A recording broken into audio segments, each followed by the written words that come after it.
The day that Michael passed, we were in the hospital and I got this hug, and I don't remember who it was from, but someone hugged me and said, "This is your moment. This is the moment. You either fight for your marriage or it's over." And they just said, "Are you going to fight for your marriage or are you going to let it go?" And I said, "No, I'm going to fight." And he says, "You fight. You fight hard and you fight for your marriage, because this is the time to show the strength of your marriage." And, you know, we've always been close. You know, we've known each other for such a long time, but there were times, you know, that we just really had to fight to get closer. You know, he at one point didn't want to go to counseling after Michael died, and I had to put my foot down and go, "No, we are going to counseling. We will find someone to work with your schedule." And then there was one time where he was like, "I'm done. I'm not going back to residency. I'm done. I can't go on."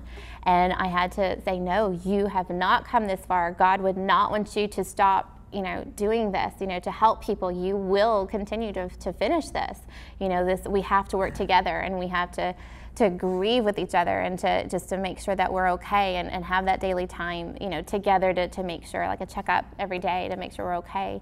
And we fought, you know, at the good, you know, together to make sure that we were strong. Well, I mean, you know, men and women grieve differently, and we did. We did. We had different things going on in our minds, and there were times when, to me, it was like, "I'm having a good day, leave me alone," you know, but something had come up and it made her think about it, and you know, we had to take the time and just let her get it off her chest and talk about it a little bit. And likewise for me, you know, the days when, you know, I started thinking about Michael and all that we lost and the fond memories we had, you know, and she kind of was going about her day and wasn't thinking about it and was having a good day. And so you just kind of take time with each other when it's time, and we kind of had to meet each other's needs at different times and be there for each other when we didn't expect it always, and that was part of it. Yeah.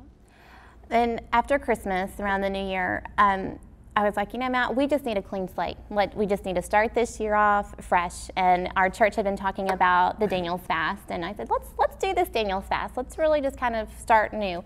And I got the book, and it said, you know, to start the Daniel's fast with a prayer, you know, to focus on. And our big question was, you know, God, when is a good time to have another baby? Because we knew we wanted another baby. No one could replace Michael, but we wanted another baby. So we did the Daniel's fast, and it ended on a Friday. And that Saturday afterwards, I found out I was expecting.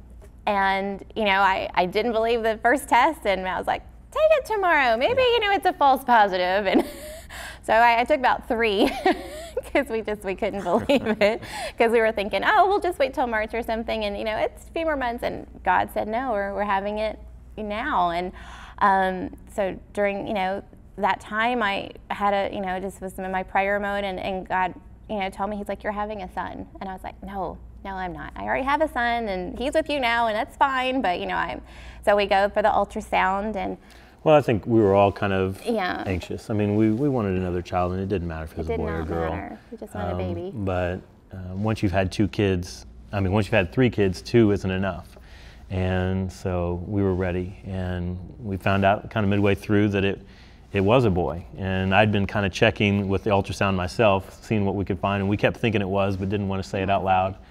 And so it was exciting when we heard that it was a boy, and you know, again, it's not to replace Michael, but it's just exciting to have a boy in the family. And we kind of kept thinking about it and didn't know what to name him. We'd used up a lot of our names with Michael. I mean, he used both of my dad and her dad's names, and so I started thinking about it, and we came up with John Samuel. And really it was because of, you know, the prayer that Hannah had for Samuel, that she just, you know, prayed, "Lord, give me a child, and I'll give him back to you." And so that was our same prayer, and we wanted to name him that. And he came along a few months later, and he's been a great blessing to us. And it's fun to see him grow, as well as Madison and the rest of our kids.